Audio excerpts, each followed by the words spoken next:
तीन बेटियों की रसोई। सुबह का समय था, सब बरामदे में बैठे चाय पी रहे होते हैं और सुमन किचन में काम कर रही थी। तभी एक तेज आवाज उसके कानों में पड़ती है। भाभी, अरे ओ भाभी, कहाँ हो? आई रोशनी। सुमन चाय लेकर तेजी से रोशनी के कमरे में गई। उसने देखा रोशनी बिस्तर पर लेटी हुई है और रोज की तरह आलस में लेटकर अपनी चाय का इंतजार कर रही थी। रोशनी, ये लो चाय। रोशनी बिस्तर से उठकर अंगड़ाई लेते हुए कहती है। अरे वाह भाभी, आपको पता था मैं चाय के लिए आपको बुला रही थी। इसमें क्या बड़ी बात है, मैं जानती हूँ ना अपनी ननद की आदत को। भाभी, दिल खुश कर दिया आपने, क्या जबरदस्त चाय बनाई है, मजा आ गया। चाय देकर सुमन जैसे ही बरामदे में गई, वहां बैठी उसकी दोनों ननद उससे मजाक करने लगती है। ये लो, आ गई घर की जिम्मेदार बहू। भाभी, तुमने रोशनी दीदी की आदत खराब कर रखी है।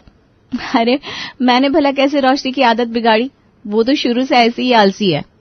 बहू, तो उसको कल से कमरे में चाय मत देने जाना। क्यों, क्या हुआ मम्मी जी? अरे बहू, उसको भी तो जल्दी उठने की आदत डालनी होगी ना, वरना ससुराल जाकर मेरी नाक कटवाएगी।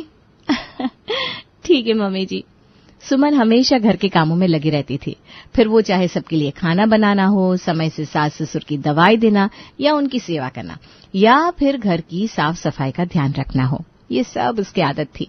तीनों ननदें अपनी भाभी से बहुत प्यार करती थी। भाभी, अब दिन भर काम करती हो, थकती नहीं क्या? अरे पलक, मैं अपने परिवार के लिए काम करती हूँ, इससे मुझे थकान नहीं होती, उल्टा मजा आता है। सच में भाभी, आपने तो इस घर को माँ की तरह संभाल रखा है। भाभी, जब आप हमारे लिए खाना बनाती हो ना, तो लगता है माँ के हाथ का खाना खा रहे हैं। अच्छा, सच में? तीनों बहनें अपनी भाभी की बातें सुनकर भावुक हो गई। वो अपनी भाभी से मजाक के साथ दिल से उसकी बहुत इज्जत भी करती थी। सुमन भी अपनी तीनों ननदों को अपनी सगी बहनों जैसा ही मानती थी। तुम तीनों मेरी बहन जैसी हो, और बहनें एक दूसरे का ख्याल नहीं रखेंगी तो कौन रखेगा? अगले दिन दोपहर में सुमन सब्जी लेने बाजार जा रही थी, तभी सड़क के किनारे कुछ पड़ोस की औरतें खड़ी होकर आपस में बातें कर रही थी। सुमन का ध्यान उनकी बातों पर नहीं था, लेकिन जैसे ही बात उसकी तीनों ननदों की शादी पर आई, उसके कान खड़े हो गए। अरे भैया, सावित्री के घर में तो शादी का कोई माहौल ही नहीं लगता। 3 जवान बेटियां घर में बैठी है और उसको उनकी कोई फिक्र ही नहीं है। हाँ, लगता है उसको घर संभालने से फुर्सत नहीं मिलती। लड़कियों की शादी के बारे में क्या खाक सोचेगी। मैंने तो सुना है इसकी बड़ी बेटी बहुत आलसी है, सारा दिन बस सोती रहती है। और वो बीच वाली पूजा, मिजाज तो देखो जैसे राजा की बेटी हो। अरे वो छोटी वाली पलक बस सारा दिन शीशे के आगे बैठी रहती है, ऐसे कैसे होगा इनका ब्याह? ये सब बातें सुनकर सुमन सब्जी का थैला हाथ में पकड़े हुए तेजी से आगे बढ़ गई, लेकिन पड़ोसियों की बातें उसके कानों में गूंजती रही। हे भगवान, ये कैसे लोग हैं? दूसरों के घर की लड़कियों के बारे में ऐसे बोलते, इनको शर्म नहीं आती क्या? अब सुमन बाजार से लौटी, लेकिन उसके मन में अभी भी पड़ोसियों की बातें गूंज रही थी। उसे बहुत बुरा लग रहा था कि लोग उसके ननदों के बारे में कैसी कैसी बातें कर रहे हैं। घर में घुसते ही उसने सब्जी का थैला एक तरफ रखा और सीधे सावित्री और कमलेश के पास जा पहुंची, जो आंगन में बैठकर बातें कर रहे थे। मम्मी जी, पापा जी, मुझे आपसे एक जरूरी बात करनी है। हाँ बहू, बोलो, सब ठीक तो है, क्या हुआ? मम्मी जी, पड़ोस की औरतें हमारी बेटियों के बारे में उल्टी सीधी बातें कर रही हैं। कह रही थी इतनी बड़ी हो गई है, लेकिन अभी तक इनकी शादी नहीं हुई। हाँ बहू, ये बात तो सही है, हमें भी चिंता होती है। तब तो हमें जल्दी से इन सब की शादी के लिए लड़का देखना शुरू कर देना चाहिए। तो बिल्कुल सही कह रही है बहू, मैं खुद चाहती हूँ कि मेरी बेटियों की शादी जल्दी हो जाए, लेकिन जब भी कोई अच्छा रिश्ता लाती हूँ, ये तीनों कोई ना कोई बहाना बनाकर मना कर देती हैं। मैं भी बहुत बार कह चुका हूँ, लेकिन ये लड़कियां हर बार कोई ना कोई वजह निकाल कर शादी से इनकार कर देती है। पता नहीं इनके मन में क्या चल रहा है। सुमन के चेहरे पर चिंता साफ झलक रही थी। उसे समझ में नहीं आ रहा था आखिर उसके ननदें शादी से क्यों भाग रही हैं। मुझे पता लगाना होगा, आखिरकार ये तीनों को कैसा पति चाहिए। सुमन, सावित्री और कमलेश की बातचीत आंगन में चल रही थी। उधर पलक पानी पीने के लिए रसोई में आई, लेकिन जैसे ही उसने अपनी शादी की बातें सुनी, वो चौकन्नी हो गई। अरे ये क्या, यहाँ तो भाभी और मम्मी पापा हमारी शादी की प्लानिंग कर रहे हैं। अब वो चुपचाप दरवाजे के पास आकर खड़ी हो गई और सारी बातें सुनने लगी। उसकी भाभी मम्मी पापा से कह रही थी कि अब लड़कियों की शादी की चिंता करनी चाहिए। ये सुनकर पलक का मन गुस्से से भर गया। ओहो, तो भाभी हमें घर से निकालने की प्लानिंग कर रही है। अभी जाकर दीदी को बताना पड़ेगा, वरना उन्हें पता भी नहीं चलेगा और भाभी सबका इस घर से टिकट काट देगी। पलक तेजी से अपने कमरे में गई जहां रोशनी और पूजा पहले से बैठी थी।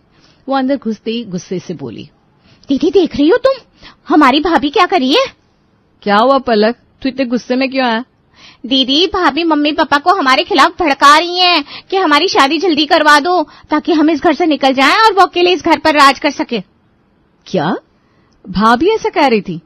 नहीं तो क्या। और सुनो, वो चाहती होंगी कि हमारी शादी हो जाए ताकि मम्मी पापा की सारी जायदाद उनके हाथ में आ जाए और फिर बाद में वो मम्मी पापा को घर से निकालकर खुद इस घर पर कब्जा कर सके। रोशनी और पूजा के चेहरों पर अलग अलग भाव थे। रोशनी को ये बात हजम नहीं हो रही थी, जबकि पूजा थोड़ी उलझन में पड़ गई थी। नहीं पलक, भाभी ऐसी नहीं है, वो हमारे लिए हमेशा अच्छा ही सोचती हैं। अरे दीदी तुम इतनी भोली मत बनो, भाभी हमें घर से निकालना चाहती हैं। पता नहीं, मुझे तो ये सब बहुत अजीब लग रहा है। अब पलक की बातों का असर धीरे धीरे दोनों बहनों पर होने लगा। अब वो तीनों बहनें मिलकर अपनी भाभी को सबक सिखाने का प्लान बनाने लगी। पलक की चालाकी ने उनका पूरा दिमाग घुमा दिया था। अगर हम भाभी की शादी वाली बात से बचना चाहते हैं तो हमें उन्हें अपनी आदत का गुलाम बनाना होगा। गुलाम मतलब अगर हम तीनों उनके हर काम में उनकी मदद करने लगेंगी तो उन्हें हमारी आदत पड़ जाएगी, फिर वो हमारी शादी के बारे में सोचना छोड़ देंगी। लेकिन मैं तो सुबह जल्दी उठ ही नहीं सकती भाई। कोई बात नहीं दीदी, तुम लंच में मदद कर देना, मैं ब्रेकफास्ट में हाथ बटा दूंगी और पूजा तुम डिनर में। तीनों बहनों ने एक दूसरे को देखा और सिर हिला दिया। सुमन को सबक सिखाने का उनका प्लान तैयार हो चुका था। शाबाश पलक, क्या आइडिया लगाया है तूने। अब देखना सब कुछ कैसे तेरी मर्जी से होगा। अगले दिन से ही तीनों बहनें अपने अपने तय समय पर सुमन की मदद करने लगी। पलक सुबह की चाय और नाश्ते में हाथ बटाने लगी, पूजा रात के खाने में मदद करती और रोशनी दोपहर में सब्जियां काटने और रोटियां बनाने में लग जाती थी। ये देखकर सुमन को हैरानी हुई। अरे पलक, ये आजकल तुम तीनों को क्या हो गया है? रोज सब बारी बारी मिलकर मेरे सारे कामों में मेरा हाथ बटा रही हो। भाभी हम सोच रहे थे कि अब हम लोगों को भी घर के काम सीख लेने चाहिए। शायद इनको शादी की फिक्र हो रही है, तभी काम में हाथ बटा रही है। चलो ये तो अच्छा है। सुमन के दिल में खुशी थी। उसने अपनी तीनों ननदों से बातों बातों में पूछ लिया कि किसको कैसा लड़का चाहिए। आप सबकी पसंद को ध्यान में रखकर उसने उनकी पसंद के लड़कों की तलाश शुरू कर दी, लेकिन उसे नहीं पता था कि उसके पीछे एक साजिश चल रही थी। हो लो खुश भाभी, मैं अपनी किसी भी बहन को इस घर से नहीं जाने दूंगी। रात को जब सारे काम निपट गए तो सुमन अपने कमरे में आई। कुलदीप सोने की तैयारी कर रहा था। सुमन ने धीरे से शादी की बात छेड़ी। सुनिए ना, मैं सोच रही थी हमें रोशनी के लिए लड़का देखना शुरू कर देना चाहिए। हाँ, मैं भी यही सोच रहा था, लेकिन अच्छा लड़का कहाँ मिलेगा? मुझे ना एक लड़के के बारे में पता है, मेरे दूर के रिश्तेदार के घर का है। लड़का बहुत अच्छा है, उनका घर भी संपन्न है। हमारी रोशनी वहां बहुत खुश रहेगी।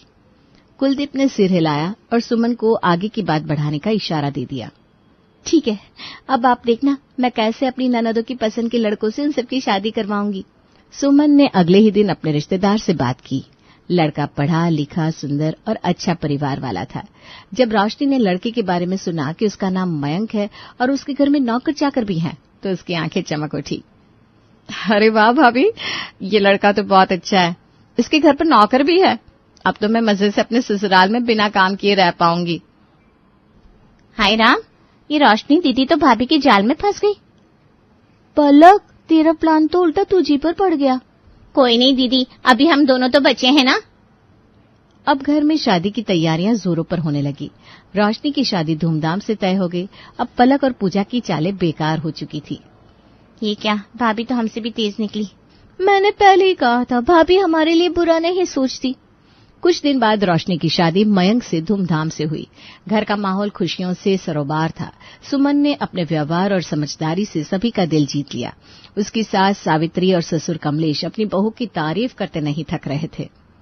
सुमन बहू। अरे मम्मी जी, आप यहाँ, कुछ काम था? बहू, तुमने हमारी बड़ी बेटी के लिए इतना अच्छा रिश्ता ढूंढा, अब हमारी पूजा की जिम्मेदारी भी तुम पर ही है। हाँ बहू, तुम तो हमारे घर की लक्ष्मी हो। अब पूजा के लिए भी ऐसा ही लड़का ढूंढ दो जो उसे खुश रख सके। आप लोग मेरी इतनी तारीफ कर रहे हैं, ये मेरे लिए सबसे बड़ी दुआ है। पूजा के लिए भी मैं ऐसा ही रिश्ता ढूंढूंगी जो उसकी हर ख्वाहिश पूरी करे।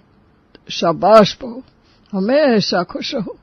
अब सुमन रोशनी की शादी के बाद से पूजा और पलक के लिए भी लड़के देखने की तैयारी में जुट गई, लेकिन पलक के चेहरे पर हार की शिकन नजर आ रही थी। एक जीत से खुश हो लो भाभी, क्योंकि अगली बार मैं तुम्हें खुश होने का मौका नहीं दूंगी। अगले दिन सुमन और पूजा किचन में काम कर रही थी। सुमन ने बातों ही बातों में पूजा की पसंद टटोलनी शुरू कर दी।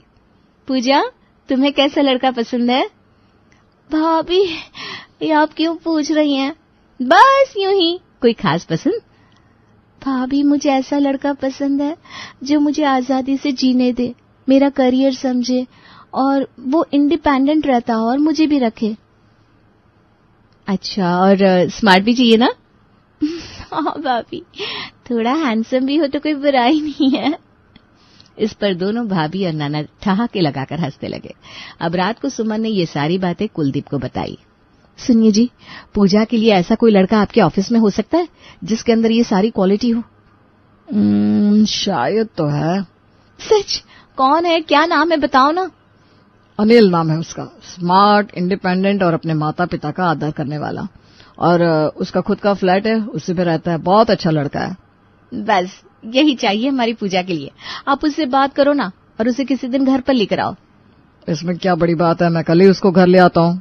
ठीक है, आप उसको ले आओ, बाकी मैं सब संभाल लूंगी। अगले दिन ऑफिस में कुलदीप ने अनिल को घर पर खाने पर इनवाइट किया। शाम को अनिल जब घर पर आया तो सबने उसका अच्छे से वेलकम किया। उसके बाद कुलदीप उसको सबसे मिलाने लगा। ये है अनिल, ये मेरे ऑफिस का सबसे होशियार और तेज लड़का है। बेटा, क्या करते हो तुम? आंटी जी, मैं सॉफ्टवेयर इंजीनियर हूँ और इस शहर में नया आया हूँ। मेरे पेरेंट्स गांव में रहते हैं, मैं हर वीकेंड उनसे मिलने जाता हूँ। वाह, आजकल ऐसे संस्कारी लड़के कहाँ मिलते हैं। भाभी, आप भी ना। माँ जी, मुझे लगता है पूजा के लिए यही लड़का परफेक्ट रहेगा। वाह बहू, सही कह रही हो, तुमने फिर से हमारा दिल जीत लिया। कुछ ही दिनों में अनिल और पूजा के पेरेंट्स भी आपस में मिल लिए। सबको एक दूसरे से मिलकर बहुत अच्छा लगा और कुछ दिनों बाद पूजा और अनिल की शादी धूमधाम से हो गई। घर में एक बार फिर से खुशियों की बहार आ गई, लेकिन इस खुशी से पलक अंदर ही अंदर अपनी भाभी से जल रही थी। भाभी तो सच में बहुत तेज निकली। मैं यहाँ सोचती रह जाती हूँ और वो अपने सारे काम कर भी देती हैं। अब उनका अगला निशाना मैं हूँ। पलक ये सोच रही थी, तभी सुमन उससे बोली, पलक, अब तुम्हारे लिए भी रिश्ता देखना शुरू कर दूं ना? भाभी, मुझे शादी की कोई जल्दी नहीं है। जल्दी हो या ना हो, तुमसे पूछकर तो करना नहीं है। पूजा की शादी के बाद से ही पलक के दिल में अपनी भाभी सुमन के लिए जलन की आग सुलगने लगी। उसे लगता था कि अब भाभी उसके लिए भी रिश्ता ढूंढकर उसे भी इस घर से दूर कर देगी। वो मन ही मन सोचने लगी, नहीं, मैं ऐसा कभी नहीं होने दूंगी। भाभी को मेरे ऊपर राज करने नहीं दूंगी। मैं इनके सारे काम बिगाड़ दूंगी ताकि मम्मी पापा को भी लगे कि ये इतनी अच्छी नहीं है जितनी सबके सामने बनती है। पलक अब सुमन के काम बिगाड़ने के नए नए पैंतरे अपनाने लगी। कभी सब्जी में नमक ज्यादा डाल देती, कभी चाय में चीनी कम कर देती। एक दिन सुमन ने गेस्ट के लिए खीर बनाई। पलक ने उसमें जानबूझकर नमक डाल दिया। अरे बहू, ये खीर में नमक क्यों है? नमक? पर मम्मी जी, मैंने तो इसमें चीनी डाली थी। भाभी की तो आदत ही है सब कुछ गलत करने की। कोई बात नहीं बहू, इंसान से गलती हो जाती है। कुछ दिन बाद सुमन ने कुलदीप से बात करके पलक के लिए एक अच्छा रिश्ता ढूंढ लिया। लड़के का नाम अजय था, जो एक बड़ी कंपनी में काम करता था और अपनी फैमिली के साथ रहता था। अगले दिन लड़के वाले घर पर आए। सभी ने चाय नाश्ता किया और सबकी बातचीत का सिलसिला शुरू हुआ। बेटा, तुम्हें हमारी बेटी कैसी लगी? मुझे तो पलक जी बहुत पसंद आ गई है आंटी। ये सब भाभी का प्लान है मुझे इस घर से निकालने का। अचानक पलक ने गुस्से में उठकर सबके सामने बोल दिया, मुझे ये रिश्ता मंजूर नहीं है और आगे से कोई भी मेरी शादी की बात मत करना। ये सुनकर लड़के वाले नाराज होकर वहां से चले गए। ये क्या बदतमीजी है पलक? ये सब भाभी का ड्रामा है। ये चाहती है कि मैं भी इस घर से चली जाऊं और फिर पूरे घर पर इनका राज हो जाए। अब पलक का गुस्सा अपनी हदें पार कर चुका था। जब भी कोई पड़ोसी या रिश्तेदार घर आता, पलक सबके सामने सुमन की बुराई करने लगती। एक दिन उसकी गुड्डी मौसी घर आई। मौसी, भाभी तो बस घर के बड़े बड़े काम करने का दिखावा करती हैं, असल में कुछ आता नहीं इनको। अरे पलक बिटिया, हमने तो सुना था बहू ने रोशनी और पूजा का रिश्ता बहुत अच्छे अच्छे घरों से करवाया है। मौसी, ये सब कहने की बात है। मम्मी पापा ने वो रिश्ते देखे थे, तारीफ चालाकी से भाभी ने बटोर ली। अच्छा बेटिया। नहीं तो क्या मौसी, भाभी के तो पैर ही घर में नहीं टिकते, वो बस दूसरों को हुक्म देने में लगी रहती है। इन सब बातों को सुनकर सुमन को बहुत बुरा लगा, लेकिन उसने कभी पलक को पलटकर जवाब नहीं दिया। कुछ दिन बाद सुमन ने फिर से पलक के लिए नया रिश्ता देखा। लड़की का नाम देव था, जो एक मल्टीनेशनल कंपनी में जॉब करता था और वो अपने माता पिता के साथ रहकर उनकी सेवा करता था। मम्मी जी, पापा जी, मैंने पलक के लिए एक अच्छा रिश्ता ढूंढा है। आप कहे तो मैं उनको घर पर बुला लूं? अरे बिल्कुल बहू, ये भी कोई पूछने की बात है। अगले दिन देव अपने माता पिता के साथ पलक के घर आया। बातचीत के दौरान सभी को देव बहुत पसंद आया। देव बेटा, मुझे तुम्हारी सोच बहुत अच्छी लगी। हमारी बेटी बहुत खुश रहेगी तुम्हारे साथ। लेकिन पलक ने तो सबके सामने फिर से बवाल कर दिया। मुझे पता है भाभी ये सब क्यों कर रही है, ताकि मैं भी इस घर से चली जाऊं और ये मेरे माँ बाप की सारी प्रॉपर्टी हड़प ले। बाद में उनका इस घर पर राज होगा, फिर वो आप लोगों को घर से निकाल देंगी। ये बातें सुनकर सुमन की आंखों में आंसू आ गए। तभी कमलेश अंदर जाकर प्रॉपर्टी के पेपर लाकर पलक को दिखाता है। चुप हो जा पलक, ये देख प्रॉपर्टी के पेपर। कुलदीप के मना करने के बावजूद बहू के कहने पर ही मैंने आधी प्रॉपर्टी तुम्हारे नाम करवाई है। अगर वो चाहती तो ये पूरी प्रॉपर्टी अपने पति के नाम करवा सकती थी। अरे रहने दो पापा, मैं जानती हूँ भाभी का ये सबके सामने अच्छे बनने का नाटक है।